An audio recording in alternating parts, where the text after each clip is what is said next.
Okay, moving on to the next team in the Big East that we will be breaking down today, and that is Ed Cooley and the Providence Friars. I have the Friars as the projected fifth place finisher in this Big East, and it is crazy because when you look at these Friars, it is now the 10th year for Ed Cooley as the head coach, and I think overall he's done a pretty good job with this Providence program since he's taken over 10 years ago, and I do think he has established Providence as one of the more consistent programs that is known to be a winner inside this Big East. And last year with the Providence Friars, it was super up and down. They stumbled through non-conference play. They were 7-6, and they had losses at Northwestern, who we all know wasn't very good, even though they're a Big Ten team.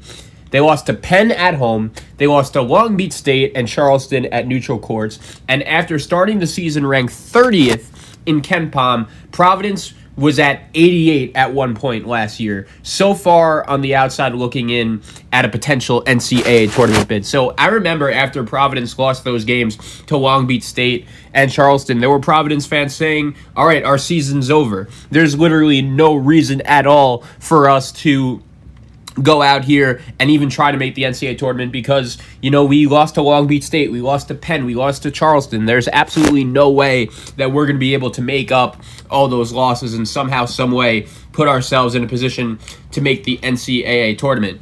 But at the same time, Providence was really able to build some optimism towards the back end of last season. I feel like this year when I look at the Friars, they're in a similar tier to UConn and Seton Hall, and losing a lot of players that not everyone may realize, especially on the defensive side of the ball, may be a slight concern. But we'll get to that in a little bit.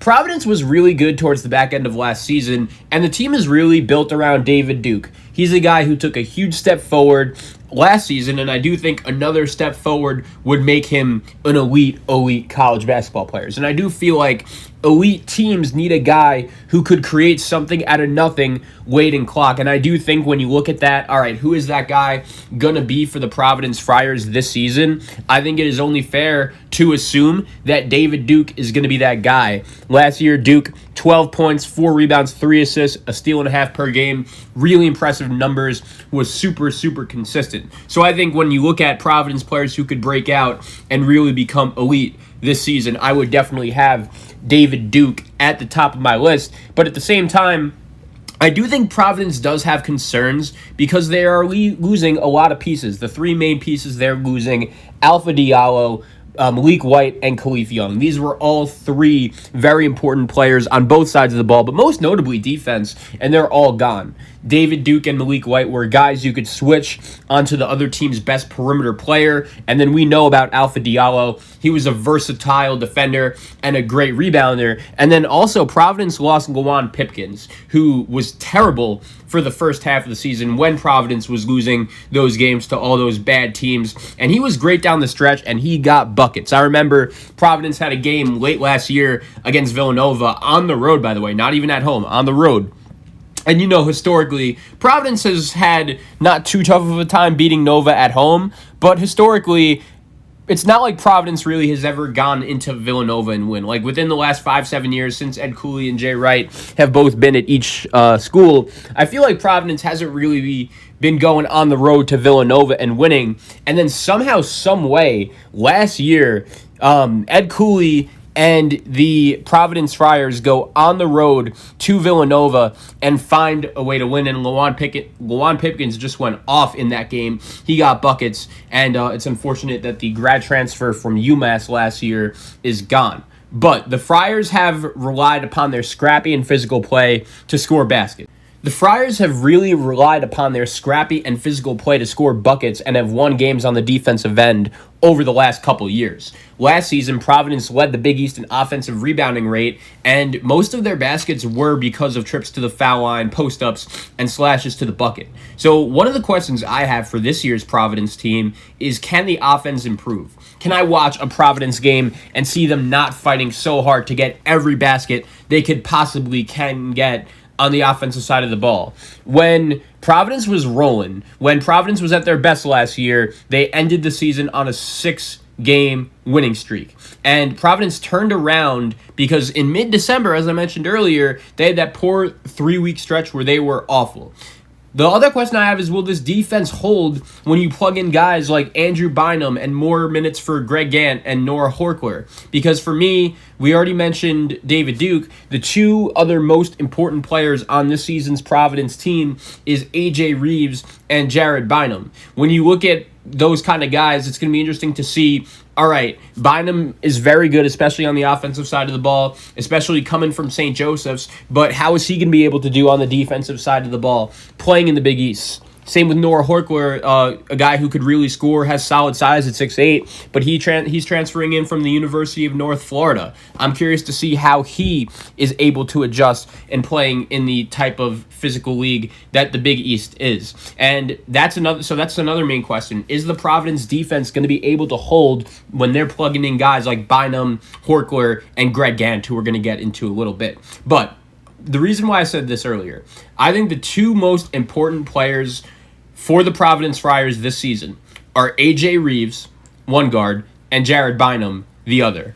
Reeves was much better down the stretch last year, but hasn't really found his freshman year beginning where he looked like he was going to be a future NBA player, and then he got hurt. This is a guy that only averaged 7.4 points per game, and he needs to start shooting the ball a little better. I remember when both AJ Reeves and David Duke really started coming up into this Providence program, it was like those two guys were going to be the dynamic duo in Providence, Rhode Island for a while. And I still think they could be that guy. Just AJ Reeves did have a little bit of trouble staying healthy all of last season. He was once again better down the stretch. He just hasn't really found his freshman year beginning. And if he could ever find that, I think that's where Providence is going to be scary, scary good. And then you look at point guard, Jared Bynum. He's a little undersized, but he was very good at St. Joe's and does not turn the ball over at all. He had 147 assists and 63 turnovers as a freshman playing in the Atlantic 10, which is not easy to do and speaks a lot to his game. That isn't something that I feel like Providence has ever had. He's 5'10". He started all 33 games for the Hawks as a freshman and ranked 25th in the country in minutes played. I think his shooting ability and his poise with the basketball will make him an offensive weapon and one of the best newcomers in the Big East. So this kid, Jared Bynum, is really going to make a big-time impact for Providence, and I think they're going to need him to run the offense and be that starting point guard big time, hopefully a little earlier than Lawan Pipkins kind of got the groove of things last season. I think that was kind of one of the main reasons why Providence was not great to start last season, because Lawan Pipkins was starting at point guard, wasn't really that adapted with the offense, and it did take him a little bit of time, but eventually he got it, and Providence, that's when they started playing their best. Another thing about Providence is I think they need to find more depth, and I think it will keep them in the NCAA tournament tier in this Big East Conference, but a lot of things do ride on those two guys, Reeves and Bynum. Providence's backcourt is really good. I think David Duke is a legitimate best player, and once again took a huge jump last year, especially shooting the ball. Bynum should be a good player, a good defender, and really the engine of the offense. And AJ Reeves did shoot 40% from three in Big East play last year. I do think he needs to be a little more consistent, but the fact that he improved that much last year, hopefully if you're a Providence fan, he could even raise that number more.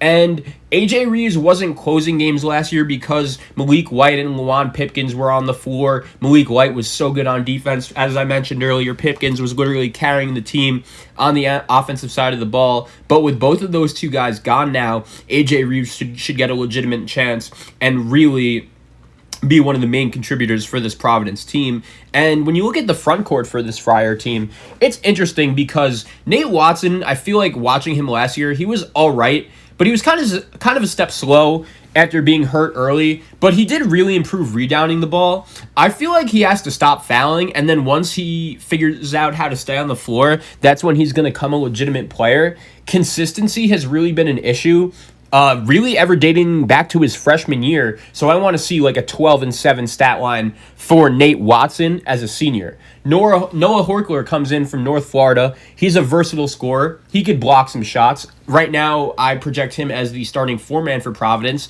And then the other guy coming off the bench right now that a lot of Providence fans really like is Greg Gant, the 6'8 sophomore. He averaged 2.6 points per game, 2.3 rebounds per game. And Greg Gant, you look at him, he's a guy that is entering year two with much more of a clear role. He's going to be that sixth man, and I do think he has breakout potential written all over him. He came out of high school as a top 75 recruit and has the versatility to play the 3 or the 4. For me, the bench is a question mark. It's going to be very interesting to see if Bryson Gooden, the transfer from Syracuse, known as a 3-and-D guy, is going to get a waiver. I would say right now, if I were to predict it, he would, but there has been no word yet. Obviously, with COVID and the waivers in college basketball, there are always question marks with that. Chris Monroe hasn't had much game experience and broke his foot last year, but he did shoot the ball very well in practice. I think he could possibly get an opportunity. Ed Cooley loves Jimmy Nichols. He's in the mix. He's athletic. He's inconsistent. But he's all upside, and I think ultimately that's a big reason as to why Ed Cooley loves playing Jimmy Nichols so much. They have some freshmen as well in Allen Breed and Jair Davis. It's going to be interesting to see if a coach like Ed Cooley, who usually doesn't love to play freshmen, I know we've had some exceptions over the last couple of years, like your AJ Reeves or David Duke.